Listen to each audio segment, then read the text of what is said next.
Terima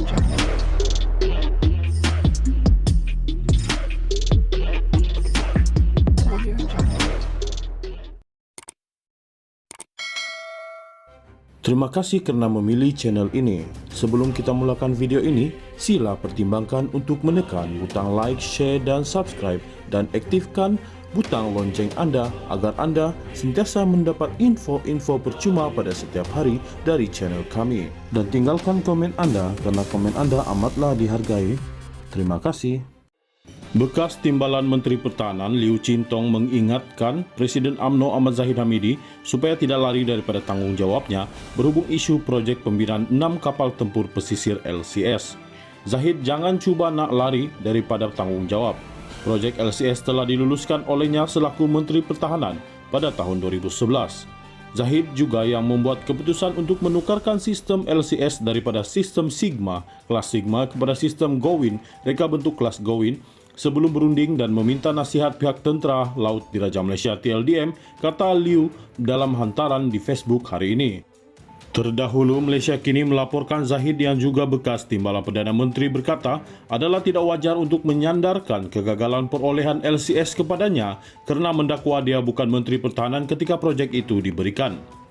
Justeru, Presiden UMNO itu berkata mereka yang terlibat dalam kegagalan perolehan LCS perlu menjelaskan kepada jawatan kuasa kira-kira wang negara PSC. Saya memegang jawatan sebagai Menteri Pertahanan dari April 2009 hingga Mei 2013. Jadi mana-mana pihak yang menyebabkan kelewatan pembinaannya haruslah bertanggungjawab memberikan penjelasan kepada PSC. Ia bagi menyokong penuh pendedahan kelewatan, kata Zahid. Zahid juga menjelaskan kapal-kapal itu sedang dibina oleh Boosted Naval Shipyard Sdn Bhd BNS, anak syarikat Boosted Holding Berhad, yang mana pemegang saham terbesarnya ialah Lembaga Tabung Angkatan Tentera LTAT.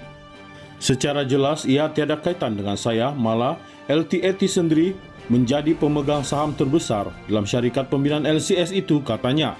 Sebagai rekod, perolehan 6 kapal tempur LCS itu telah diluluskan oleh Putrajaya pada awal 2011 berikutan permintaan yang dibuat TLDM.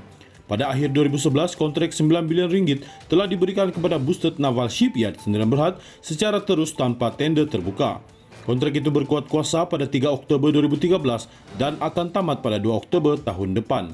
Sementara itu, Chintong mendakwa Zahid perlu memikul tanggungjawab atas penyelewengan dana dan kegagalan projek LCS yang berlaku.